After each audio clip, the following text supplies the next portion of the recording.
ladies and gentlemen, usually I'm supposed to say friends, dear friends, I would say our dearest friends. First and foremost, let me thank you for giving me the privilege of being here with you here tonight, and for me it is a great privilege. Keren HaYesod has a golden share in building the State of Israel and its transformation into a superpower in many aspects. As its name suggests, the Foundation Fund has laid solid foundations for our success.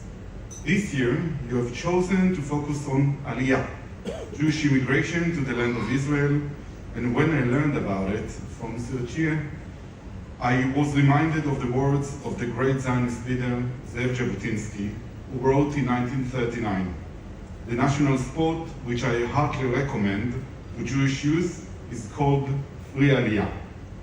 And when we look retrospectively at Israeli society today, it becomes clear that it was a very successful sport. We must maintain this, and we must not forget that there is an Israeli saying, I would say that first of all in Hebrew, from me'oleh le'oleh kochenu oleh, which means that from a Jewish immigrant to a Jewish immigrant, we are getting stronger. When I'm asked about the subject of aliyah, the same Jewish immigration to Israel, I always remember the stories related to the subject which shaped my personality. The first story is about a Jew born in 1907 in Iraq. In 1925, he was forced to leave the country, and he literally walked through the deserts and traveled from Baghdad through the deserts of Syria and Lebanon. Upon his arrival in Palestine, the British immigration officer sent him to the city of Haifa, but he insisted on living in the holy city of Jerusalem. His wife gave birth to 10 children, and they lived a life of extreme poverty, all of which was dedicated to helping others. He worked as a garbage collector in the Jerusalem municipality. And being a garbage collector back then was not like it is today. He would get up early in the morning to collect the garbage of Jerusalem on his back, and would be home a few hours later with a terrible smell. How difficult was his life of poverty? I will tell you one story out of many that illustrates this. His wife often prepared 2 fried eggs full of oil for dinner, mainly on Friday's evening, with his many children, simply because there was nothing to give. Remember, it is the 1950s. He would take a loaf of bread, cut it into small pieces, dip it in oil, and give it to his children. Think about it, 10 children. Sometimes there would be no leftovers for him and his wife. He died of cancer at the age of 69. The second Jew was born in 1930 in Tunisia. At the age of 17, he immigrated, made aliyah, to the land of Israel because his house in Tunisia was burned down due to the UN partition resolution on Palestine.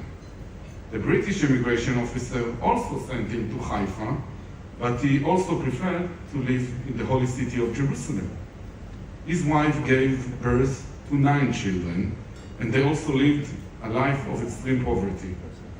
He worked as a construction worker and had the privilege to build the state of Israel. Inter Alia, the Hebrew University on Mount Scopus, neighborhoods, important military bases, and even the house I lived in as a small child. He died in 2009.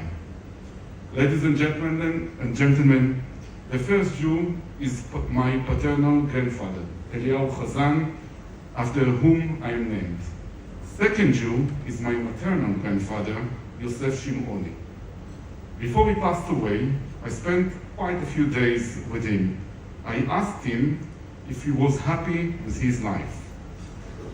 After all, I had experienced his difficult years with my own eyes. His answer left me stunned and determined my approach to life. And he said, I quote, I'm going to my death happy and know that I left an important mark. I built the state of Israel and I was part of a miraculous national Jewish revival. The cement that I combusted to my lungs has stained my body, and it is the foundation of your future. Therefore, my life was full of meaning.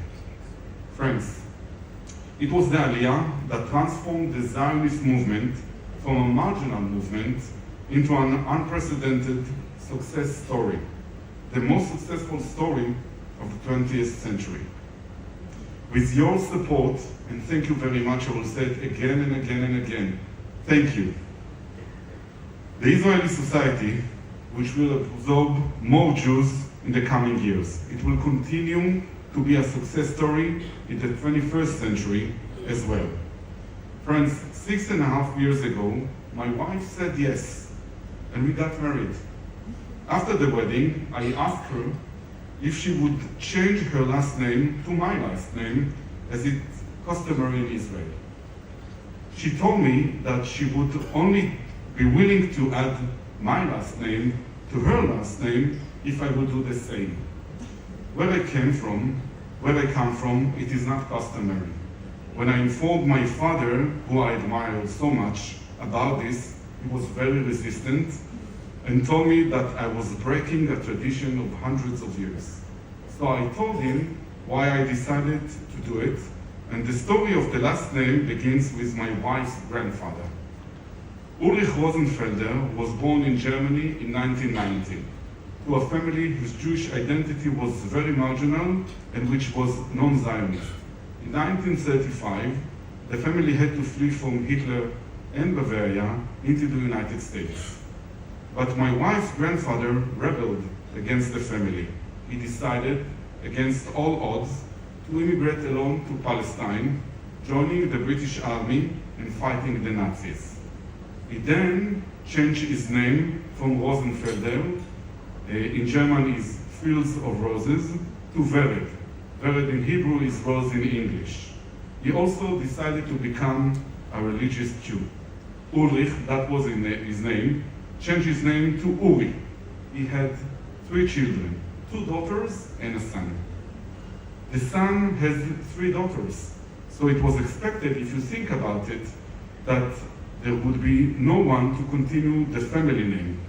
My wife insisted on this, and rightly so. And after I told my father the story, he asked me, so why are you doing this only now? Why not immediately after the wedding? He added, for the legacy of such a person, it is worth breaking another legacy and building a new one. So here I am, Eli Vered Hazan, the grandson of a simple construction worker and a simple garbage collector, serving as Israel's ambassador to Singapore.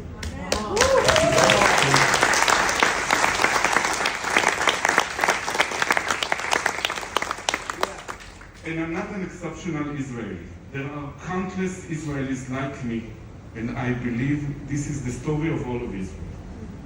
When you think about it, I and my alike are in fact the byproduct of the Zionist immigration.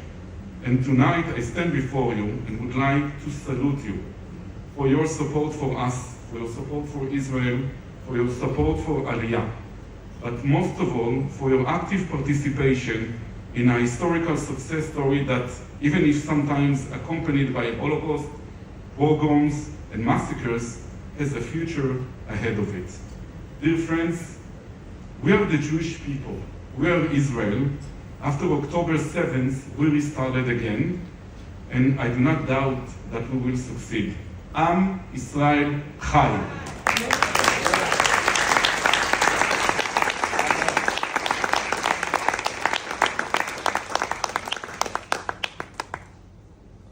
Wow, what a personal living testimony on the deed